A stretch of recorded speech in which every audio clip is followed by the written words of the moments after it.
एक ऐसा ब्रांड जिसने पूरी दुनिया पर अपना दबदबा बनाया। एक ऐसी एनर्जी ड्रिंक जो न सिर्फ थकान मिटाती थी बल्कि जिंदगी में जोश भर देती थी। स्पोर्ट्स से लेकर एडवेंचर, म्यूजिक से लेकर मार्केटिंग, हर जगह छा गया था रेड बुल। लेकिन क्या आप जानते हैं, जिस ब्रांड ने आसमान छुई थी उसी ने बाद में गिरावट का भी सामना किया। बदलते ट्रेंड्स, हेल्थ अवेयरनेस और तगड़ी कंपटीशन ने रेड बुल आज मार्केट से लगभग गायब ही हो गया। कैसे एक फार्मासिस्ट की बनाई ड्रिंक ने बनाया अरबों का ब्रांड और फिर किन वजहों से इसका पतन हुआ, आज के इस वीडियो में हम सब कुछ डिटेल में जानेंगे।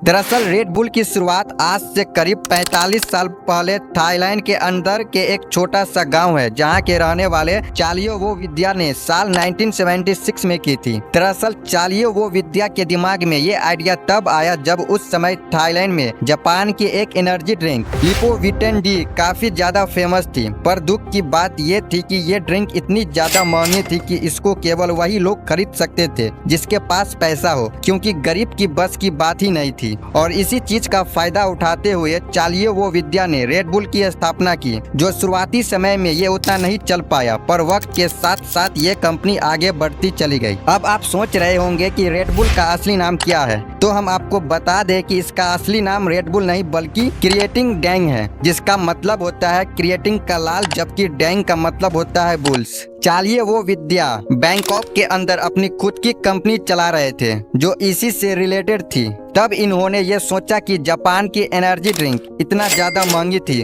उसको गरीब लोग नहीं खरीद पाते थे, और वहीं से ये आइडिया आया और ये जापान की ड्रिंक के फॉर्मूले को थोड़ा इधर उधर करके अपनी खुद की एक ड्रिंक बना दी, जिसका नाम इन्होंने रेड बुल रखा। पहले जब ये बनी थी तो लोग इतना ज्यादा ध्यान नहीं दिया, पर धीरे धीरे सस्ती होने की वजह से थाईलैंड के अंदर फेमस होना शुरू हो गई। जब कोई भी ब्रांड बनता है तो जरूरी होता है उनका एडवर्टाइजमेंट पर, उससे भी ज्यादा जरूरी होती है उस प्रचार का सही तरीके से इस्तेमाल करना, जिसका फायदा अगर कोई उठाया तो रेड बुल ने। कुछ ही समय लगा और रेड बुल ने इतनी तेजी से आगे बढ़ते चले गए कि लोग देखते ही रह गए, और आज के समय में जापान की जो ड्रिंक थी उसका अता पता भी नहीं है, और उनकी जगह रेड बुल ने पूरी दुनिया में नंबर 1 खिताब हासिल किया है। रेड बुल पूरी दुनिया में अपने प्रचार की वजह से जानी जाती है, क्योंकि पूरी दुनिया में एकमात्र ऐसी ये कंपनी है जो एक साल में 1 मिलियन कैन बेचा। पर साल 1997 तक आते आते इस कंपनी ने एक दिन में 1 मिलियन कैन बेचना शुरू कर दिया था।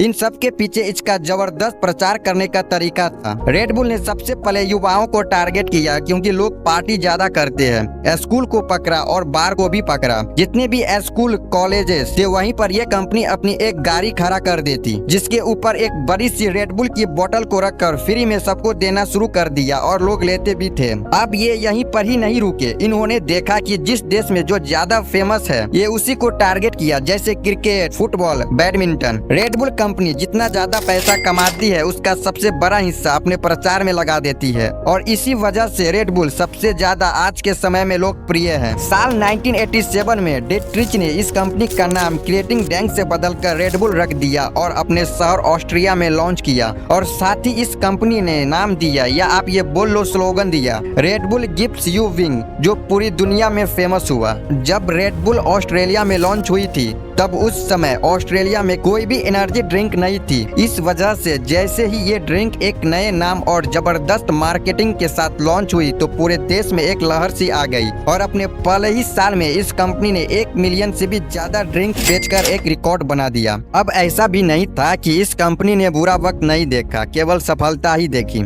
जब इस कंपनी ने आसमान में अपना पंख फैलाया ही था कि उस समय इस ड्रिंक को जर्मनी में बैन कर दिया गया, और ऐसे कई और कंपनियां इसके विरोध में सामने आई कि ये कंपनी एक खराब प्रोडक्ट बना रही है और इसको पीने से तरह तरह की बीमारियां हो सकती है। और इन सब में से एक बात भी सामने आई कि रेड बुल यानी बुल के सीमन से मिलकर बनती है, पर ऐसा बिल्कुल भी नहीं है। जो कंपनी ने खुद सामने आकर बोला है वो तो केवल नाम रखा है रेड बुल। दरअसल रेड बुल के अंदर टॉरिन नाम का एक कंपाउंड मिलाया जाता है जो किसी जानवर की चर्बी से नहीं बल्कि लैब में तैयार किया जाता है, जो एक तरह से ऐसा प्रोडक्ट होता है जो हमारे शरीर में जाकर एनर्जी को बढ़ा देता है। 1992 में रेड बुल पहली बार ऑस्ट्रेलिया से बाहर हंगरी में लॉन्च हुई। हंगरी में इसे लॉन्च करने की वजह थी कि यह ऑस्ट्रेलिया के पास था और रेड बुल का डिमांड तेजी से बढ़ सकती थी। इसके बाद रेड बुल ने धीरे धीरे यूरोप के अन्य देशों और फिर अमेरिका और एशियन मार्केट में अपनी जगह बनाई। 1994 में जर्मनी, 1995 में यूके और 1997 में अमेरिका और 2000 में एशिया और दूसरे देशों में रेड बुल पहुंची।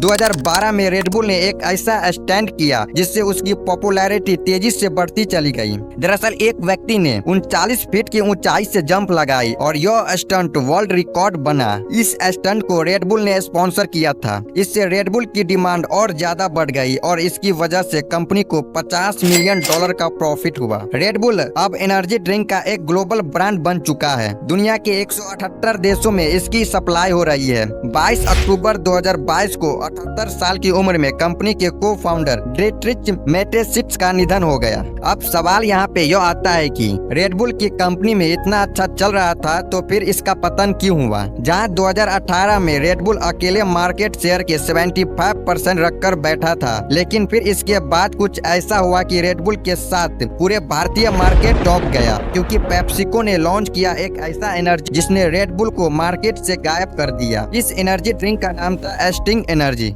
स्टिंग ने रेड बुल की ऐसी हालत कर दी जहां 2018 में रेड बुल 75% की अकेले हिस्सेदारी रखती थी। वहीं 2023 में आते आते रेड बुल का मार्केट शेयर सिर्फ 7% हो गया और स्टिंग आज एनर्जी ड्रिंक का बादशाह बन चुका है, क्योंकि आज स्टिंग 90% मार्केट शेयर पर बैठा है। यहाँ तक स्टिंग पेप्सिको और माउंटेन ड्यू से भी ज्यादा बिकता है। शायद इसी वजह है कि आज रेड बुल इंडियन मार्केट से लगभग गायब ही हो गया। रेड बुल ने दुनिया को दिखा दिया कि एक एनर्जी ड्रिंक भी आइकॉन बन सकता है, लेकिन हर उड़ान का लैंडिंग पॉइंट होता है और वक्त के साथ रेड बुल को भी अपनी स्ट्रैटेजी बदलनी पड़ी। क्या रेड बुल फिर से अपनी पुरानी बुलंदी हासिल कर पाएगा? अपना ओपिनियन हमें कमेंट में बता सकते हैं।